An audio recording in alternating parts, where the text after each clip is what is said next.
Hello, students. Today we will move ahead with the story where we left in our last session. Before moving ahead with the story, let's recapitulate first. In the story, I want to drive a car. The author describes about the people living in Firozabad. The author said that the people who are living in Firozabad, they are working in a bangle factory. And in spite of working for generations, they are living their life in extreme poverty. Kids have also lost their childhood and eyesight working in bangle factory.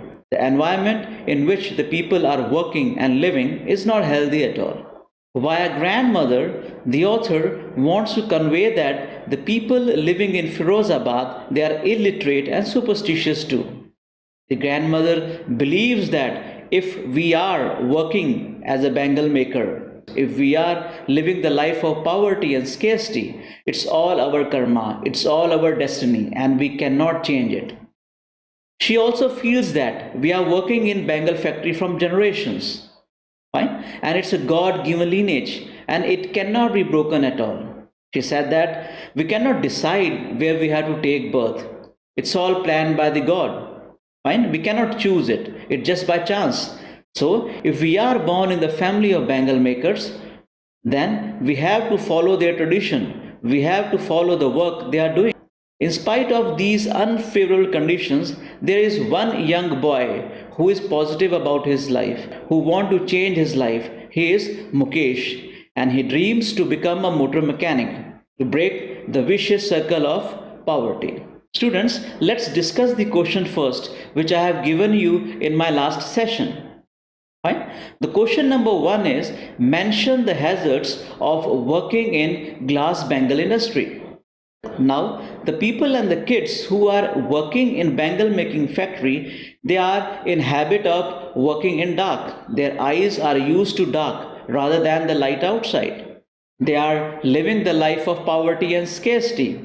There are a lot of health hazards as well because there is no room for light and air. The dust and the flame is harmful for the health as well. Question number 2. Where is Mukesh's house located and what is he proud of? Mukesh's house is located in Simapuri, close to the bangle factory in a slum area. Well, he is proud of his renovated house, which nobody else in Firozabad could do. Question number 3. What are most of the bangle makers ignorant of and what would happen if laws were enforced strictly?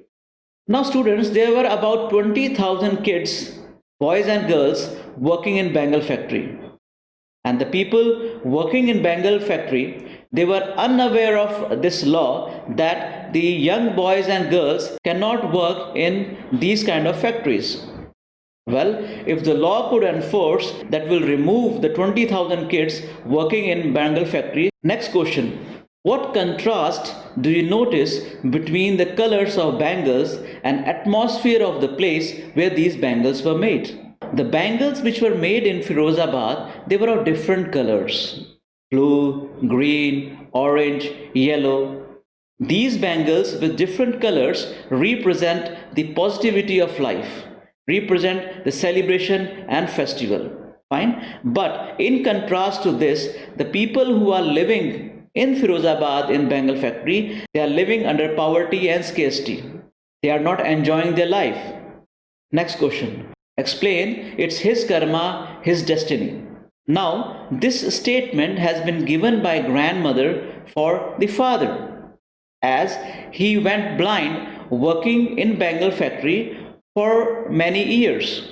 Grandmother said that if the father has lost his eyesight, it's all his karma, his destiny. If the father is living the life under poverty and scarcity, is his karma. The destiny cannot be changed. So students, let's continue with the story. Author describes about a young girl wearing pink dress sitting beside an old woman named Savita. She is soldering the bangles, and by looking at her, it seems that she is working as a machine. But author also conveys that she is doubtful if Savita knows the importance of bangles, as she is a kid right now. The bangles represent Indian women's suhag. Author is also positive that once she will become adult, once she will become a bride, she will be able to know the importance of bangles. When she will become adult, her head will be draped with a red veil, and hands will be full of red bangles, and her palm will be red with henna. After that, the author also said that the old woman who is sitting beside Savita, she is also wearing red bangles, but she is not happy at all. The bangles which she is wearing are red in color, but life which she is living is full of poverty and scarcity. The woman also describes that एक वक्त शेर भर खाना भी नहीं खाया, which shows that she has not even enjoyed a full meal throughout her life, even for a day. There is bangles in her wrist, but there is no light in her eyes. She also describes about her husband that her husband has worked for long hours throughout his life, but he is not able to earn enough to live the life comfortably. The only thing he could do was to build a house for himself. Hearing this, the author was surprised, and she thought that at least her husband was able to build a house. Rest of the family members in Firozabad were not able to manage that as well. She later on said that nothing has changed in Firozabad. It seems that time has stopped for Firozabad. The people were earlier living under poverty and scarcity, and now as well people are living under poverty and scarcity. The continuous toil has killed the ability to think and dream. Fathers and forefathers are trapped in vicious circle of middlemen. The author asked the people living in Firozabad that why don't they form cooperatives? The people replied that there is a lack of education among them. There is a lack of resources among them. We don't have the leader who can stand for ourselves. And secondly, if we will form the cooperatives, then we will be hauled by police, beaten and dragged to jail. Hearing this, the author thought that there are actually two distinct worlds in Firozabad. First is the people who are working in bangle factory, who are living the life of poverty and scarcity, who are not able to enjoy their life, who are not able to arrange a meal for themselves. And second is the world of sahukars, police, bureaucrats and politicians. Though these sahukars, police, bureaucrats and politicians should help the people living under poverty, but instead of that, they are responsible for burdening the kids with the baggage of poverty. And before the kids could aware about this poverty, they accept the conditions naturally as their fathers did. They don't even dare to think to work on something else apart from bangle making.